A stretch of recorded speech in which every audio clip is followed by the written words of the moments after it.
Hi, I'm Prue MacSween, one of the original beauties on Beauty and the Beast. Well, welcome to Beauty and the Beast, where we're going to give you a lot of shtick and maybe make you feel a little bit uncomfortable and embarrassed. Hello, I'm Tania Zaetta, and I too am one of the very original Beauty and the Beast members from days gone by. And you might also remember me from Who Dares Wins, perhaps Baywatch, or maybe even Bollywood. Still doing lots of TV work now, and my biggest accomplishment is I am a mum to little twins, and they're only 7, so that keeps me nice and busy. Hi, I'm Grosman, and I'm the founder of Her Confidant, which is Australia's #1 male companionship agency for women, and I know what women want. Hi, I'm Jaimee Rogers. I'm a bit of an odd one, a sports nut combined with a political commentator. I ran in the last federal election, so naturally now I co-host a podcast because after you lose an election, where else do you go but Spotify? Hey, I'm Monica Rosenfeld. I'm the co-founder of Stories That Stir Global, which is an in-person storytelling event. And we also have a podcast, so you can listen to the stories anywhere you are in the world. And I'm Rob McKnight, and I've got a podcast too. McKnight Tonight, Media McKnight, Beauty and the Beast. I do it all as well as everyone else because podcasts, we love them. And you're going to love this one if you've tuned in today. And we're giving the first letter to Prue, and get ready. We're going to start off on a wild one. Prue? This is from Sarah in Caringbah, and she said, I've been married for 6 years and never had an orgasm during all that time. Well, love, we all know what you should do. What? My husband's a terrible, selfish lover. He's all about satisfying himself. And thank you, ma'am. Gives me a pat on the bum and rolls over and goes to sleep. Leaving me feeling like a loser, unfulfilled, and a throwaway vessel. You are, love. I'm over it, but yet to decide what to do. Should I leave him, take a lover, or maybe even suggest a threesome so he can learn from someone who has experience? There's always a lot of talk about female empowerment, but it's certainly passed me by. Well, Sarah, what the hell are you still doing with this ignoramus? I mean, if you can't even have a great romp in the couch or in the bedroom, then why are you with him? What's he doing? He's a selfish prick, clearly, and I just don't understand why you stick with him. But if you really are invested in this relationship, then I definitely think a threesome might be the way to go. He needs lessons. You know, the sad thing is that so many men are so selfish, they wouldn't know where a bloody clitoris was if they had a neon sign pointing at it. And even if they did know where it was, they wouldn't give a damn, they'd ignore it.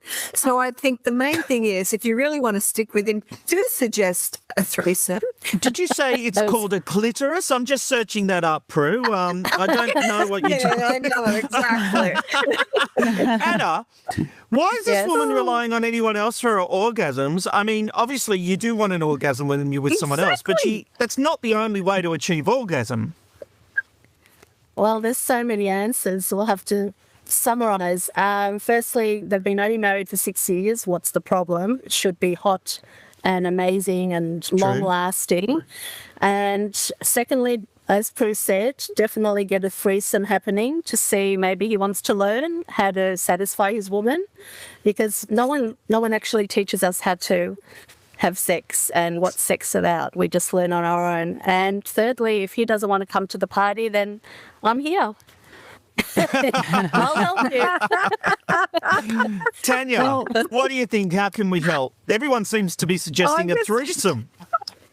No, that's why I've got my hands over my eyes. I thought, oh my God, this is the perfect letter for Prue to read out. Absolutely.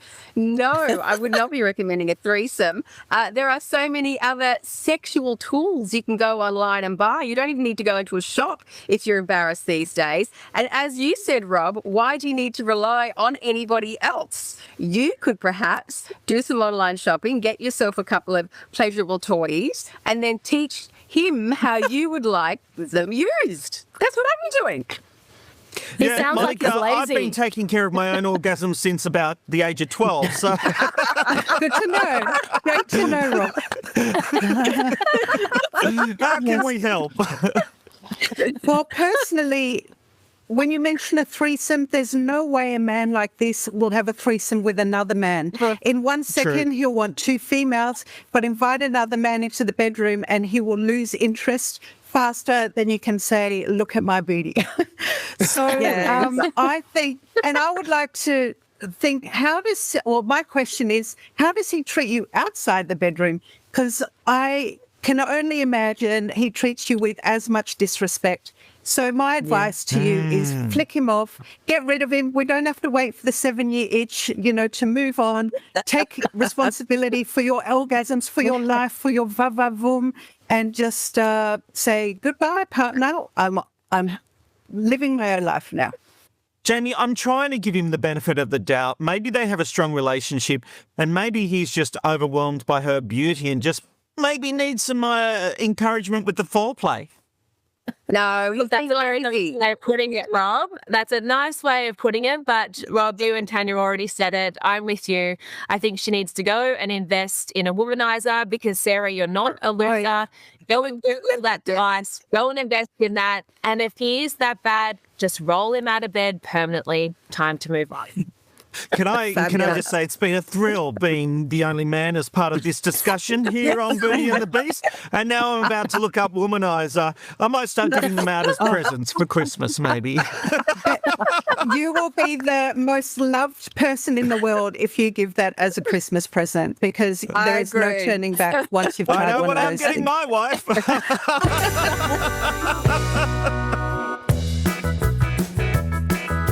For more Booty and the Beasts content, join us on social media. We're on Instagram and TikTok at Booty and the Beasts AU. Well, we've just taught Sarah how to be a strong, independent woman, but it seems she's not the only one who needs some advice. It's over to Tania now. Thanks, Rob. Okay, booties and the one beast that we have today, Rob. Why are so many men and sometimes women threatened by strong women? I am a confident, educated, high achiever who's not afraid to voice her opinion, intelligent enough to respectfully listen and others' points of view. Is this from me? It sounds like this could be from me, this letter. My problem is that I work in an industry which is dominated by men. If I take a position in a meeting, which may differ from some of the other testosterone in the room, I'm often treated in a condescending or dismissive way. Now life has become even more challenging as I've recently earned a promotion. I know some of my peers are actively working against me to make my life hell. Is it all worth it? And that's Karen from Ascot. No, it's not, Karen from Ascot, because I feel that there are so many other positions that you could be exploring these days. For example, with online businesses, you sound like a very smart, successful person that you probably don't need to be going through all that amount of pressure and stress and having a toxic environment at work. So you can either work remotely or look for a new career and develop your own business and make your millions. That's it. Jaimee, is this a male-female problem or is it just life in the workplace? I've seen people who don't like it when you disagree with them, especially if you do it from a position of knowledge and if you do it with a position of conviction, because I feel like most people are just sheep, aren't they?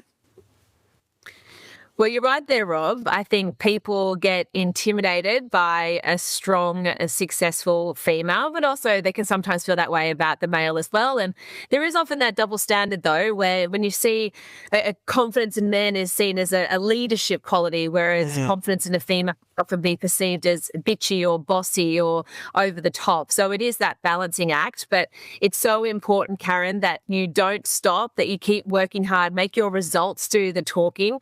Don't let them win. And I always think that this is a them problem, not a you, but you just have to keep working hard. And I always love to say that when you can prove your haters wrong, revenge is the best success. Oh, that's so true, isn't it, Monica? Oh, absolutely. I haven't had a lot of experience working in corporate. I went from Channel 9 to starting my own PR business where I pretty much set my own culture, which was one of love and family.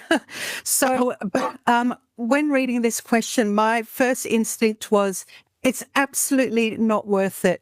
We have an amount of energy to use in the day and in our life, And we should not be using that energy to deal with other person's shit that they throw on us. You know, again, it's about taking responsibility for your life. And I'm sure that you're talented, you're full of gifts. Go out and do something for yourself. And the younger you start, the better. But it doesn't matter how old you are. Any age is the right age. Because once you start on that entrepreneurial journey, and it is a journey and it's not easy, but there's so much growth there, and you will come out, on top. And Monica, it's an interesting thing, because I understand where you're coming from, but I feel like, why should Karen have to give up her job? It could be her dream job for all we know. It's just that there's arseholes she's working with, or that are now working for her. I guess it's just a matter of her looking inside and asking the hard questions, because, yes, maybe she does want to stay in this job. And if that is the case, she can't change anyone around her. She can only change how she shows up and the lenses that she wears in the office place. So, right to the top and sack them all. Yeah, I've also never worked in corporate. I've always run my own businesses. But I do have friends who are in the same case as the lady that's written in, and I would either talk to management, sort it out, but don't allow anyone to dim your light and your confidence and your amazingness. You just stay strong and do your thing, or, as all the other ladies have said, find another path, find another job, whether it's your own business, but don't take shit from no one. Like, this is your life. Live your best life. Well, it's interesting. I don't know how big the corporation or the entity is that she's working in, because normally, they have very strict rules now and protocols in how you treat your staff, and the HR managers are making a fortune. They're not called people and culture managers now. And she could very easily complain about what's going on. So I don't like to ever feel, I've never been one to run away or walk away from a fight. But at the same time, you may find that in the end, is it worth your energy and your time and your intellect? Look, it's really interesting advice, guys, because I've always been one of those people who stand up and want to fight because this is the right thing. But you're right, life's too short. Maybe you just need to move on. Karen, thank you for your letter.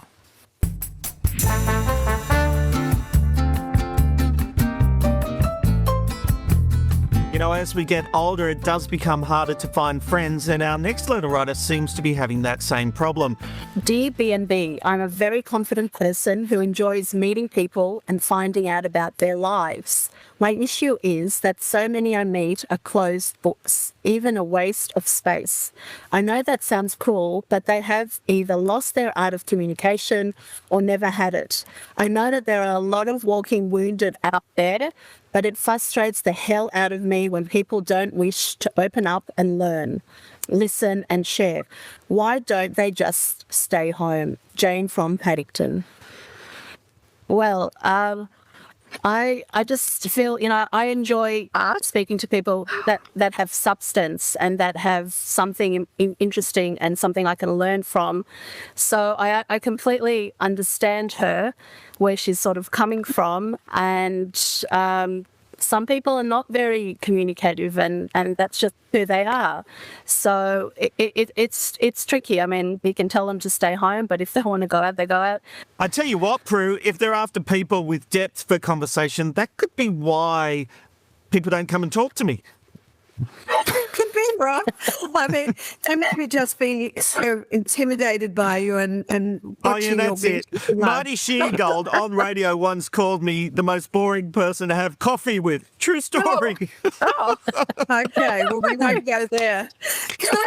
Look, I think I understand your irritation. It actually gives me the shits when I do go to a cocktail party and make the effort to go up to people. It's like a tennis match. You ask a question, they're supposed to throw the ball back at you. So many people don't have the art of communication. When I had my kids growing up, I used to really school them on this, because I think being charming and having the ability to converse with people and relax and read them and see, okay, draw them out. People love to talk about themselves. So if you ask them about themselves, they're very likely to start opening up and thinking you're the most fascinating person they've ever met in their lives. And you don't talk politics, you don't talk religion, but there are other topics you can talk about to make yourself interesting.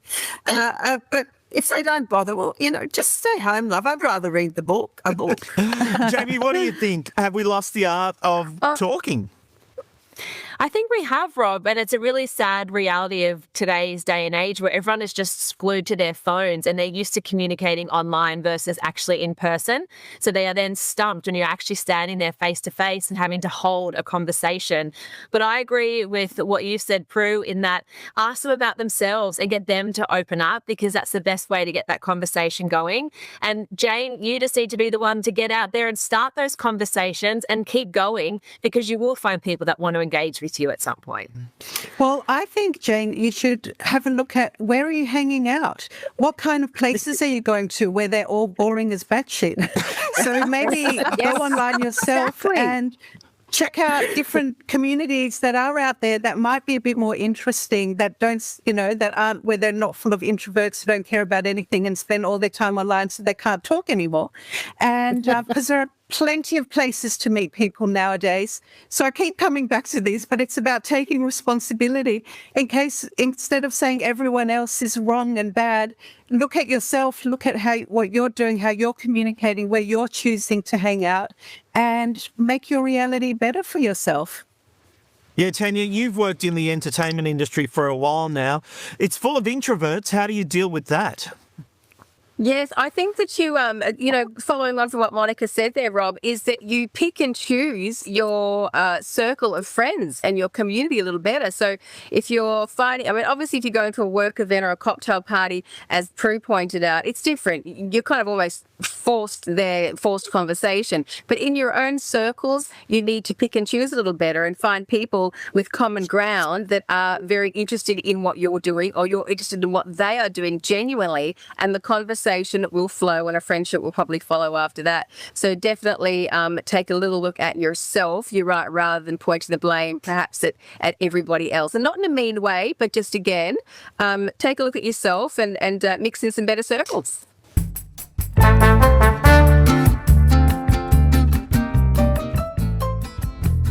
Well, as someone who ran for politics and didn't get in, Jaimee is with us to tell us what's wrong with the government. Exactly, Rob. I am disgusted with the way the government is wanting to take over our lives and change Australia. As a parent, I cannot discipline my children. I can't protect them from teachers encouraging all this gender nonsense and scaring them witless that the world is going to end. I'm sick of the government treating me as an intruder in the country I was born in, telling me I must dump my petrol car and buy an EV, to stay home because some activists are taking over my city's streets to protest every week. I am so angry and frustrated, and what I see is happening here. I fear for the future. Do you too?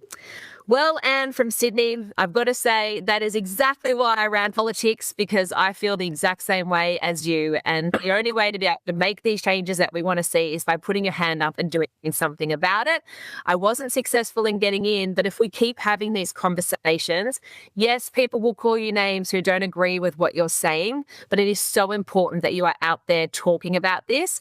We've lost the ability to have a debate in this country. And instead, we now just call people names or silence them. Yeah. But keep at it. We need to have the conversation. Otherwise, nothing's going to change and it's just going to keep getting worse. It's an interesting thing, isn't it, Monica, that when we disagree with people, you look at those March for Australia rallies that were happening, and people who had a genuine concern about the number of immigrations and immigrants were just labelled racists. We don't seem to be able to have an exchange of ideas at the moment. Yeah, and again, I think that comes down to teaching people how to communicate and how to have empathy for someone with another point of view. So it's not until we actually stand in the shoes of another person and hear their story, actually, that we understand where they're coming from And so we need to have that. It comes down to education. And but I can totally relate to the frustration. You know, Australia is such a nanny state. There are so many rules. I mean, the other day I got fined over $400 and a couple of points because they took a photo of me in my car wearing my seatbelt not over my shoulder but over my waist because I'd taken off my jacket and it had come down for a moment. And I got this fine in the mailbox, and I couldn't believe it. I was like, "What next?" But Tania, we are becoming a nanny state, aren't we? They seem to want to control every part of our children's lives. Yeah, absolutely. And being an older mum to 7-year-old twins in school at the moment, a lot of life in general and them growing up scares the bejeebers out of me. But I do take a little bit of refuge in the fact that at the moment in the young generations, they are teaching them very much about, well, half the school, all the schools multiculturals. So they're very multiculturally aware. Everyone's the same on the inside. And I hope that the really young generation growing up now will grow up a little bit more open than perhaps the one in between myself and them are at the moment, which everyone seems to be silenced, as Jaimee pointed out. And I think anyone's scared to have an opinion too, as you mentioned. Absolutely, especially here in Victoria, where we've had every single week for the last 2 years protests where the whole city gets just shut down and so many people have lost their businesses and have had to shut their businesses down. It's absolutely ridiculous. It is a nanny state, and education, and I'm worried for the children, and everyone's on social media. Everyone is afraid to really speak their mind, and every opinion matters. I don't think they're afraid to speak their mind on social media, though. No, but I'm just saying, not on social media. I'm just saying in front of, like, when you meet someone, people sort of hold back their mind. But on social media, everyone's a warrior, and everyone's, I just had to delete quite a few and block people just yesterday because of the verbal abuse that it's absolutely ridiculous. It is ridiculous, and Prue, there doesn't seem an end to it. And when you vote for socialists, they want to control every aspect of your life. And we're seeing that now. Albanese said he wanted to change Australia. He didn't have a mandate for that, but he is changing Australia. And he's making sure that he stacks the numbers with the numbers of public servants now that he's put in, the number of people coming into this country who will vote Labor because they let them into the country. I think we have a doomed existence until we get some people running this country who really have an understanding of allowing people to live their lives, to make their own choices, to not be controlled in every aspect of their life. And sadly, at the moment, we're looking like we're going to have this mongrel government in for at least another couple of terms, and this country is going to be so demotivated. I actually believe the level of anger, the simmering anger that is out there, and I'm just praying that if we could get a decent opposition and they come after baseball bats when they see how much they're screwing this country over and damaging it, and we are all going to be the serfs of the Pacific the way we're going. There are so many aspects. If you look at any aspect, look at the education system everywhere, with tender, you name it, they're stuffing it up. And sadly, we don't, I used to play in a backyard. I grew up in a backyard. Our kids have been living in bloody high rises with a tiny balcony. Just everything that they're doing now, and it goes to my ass. I'm glad I asked. Dying. It just makes me so sick. There's some questions Prue should not be asked on a half-hour show, and I think that's one of them. Your own show for those We like editing that one, love.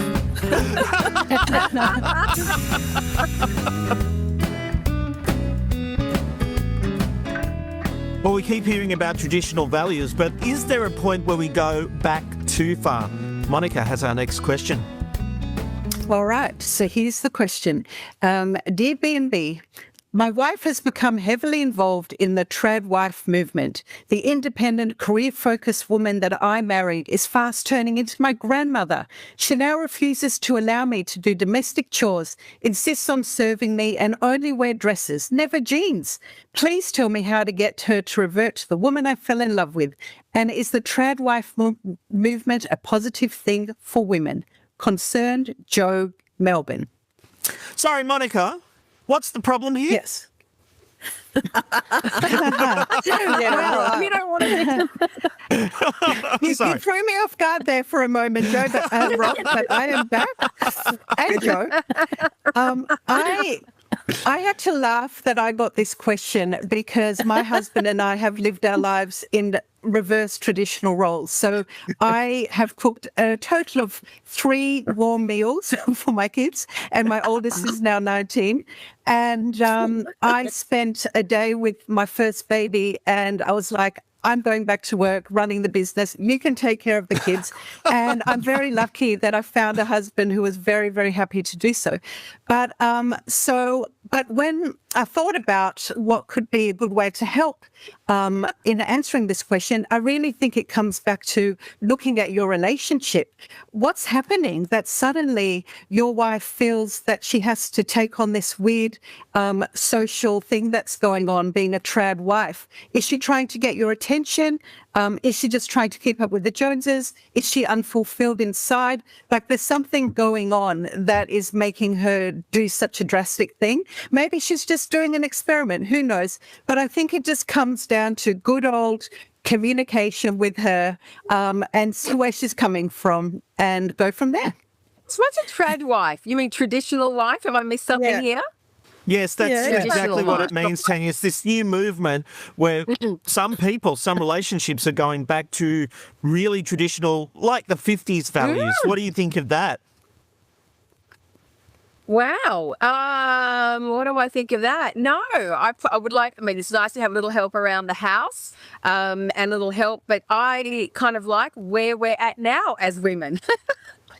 I kind of like that, well, as a single mum, that I can work, I can earn, I can take care of the kids, I can do it all. It's exhausting being a twin mum. But anyway, I kind of like where we are at the moment. I probably wouldn't want to go back to being a trad wife personally. So I don't know what the problem is. This man should be relishing in the fact that he can sit back and be pampered. Look, basically, I have a fabulous partner who does cook and care for me, and so I love the fact that now we're living in an era where traditional roles are optional. I don't understand why he's so worried about it, other than if he thinks she's boring. I mean, if you remember that movie, I think it was The Stepford Wives, where they're all like little clones of each other and airheads and didn't have anything to talk about other than how much dust they cleared away from with the vacuum. Then that's a real problem. But she might have just burnt out. She might be feeling that she wants to show her love to him by looking after him. And she's probably sick of it pretty soon. Jaimee, what do you think? Could you ever see yourself as a trad wife? No, it's definitely not for me. I was someone that went straight back to work after having my 2 kids.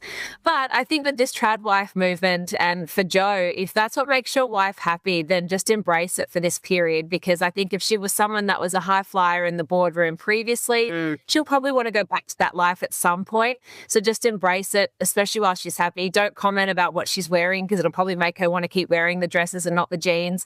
And just embrace the new lifestyle. Good way to end it. A good piece of advice. All right. Guess what? That brings us to the end of this edition of Beauty and the Beast. Yeah, it's happened already. Thank you so much for being here. We'll see you next time on Beauty and the Beast. Bye. Bye. Thank you.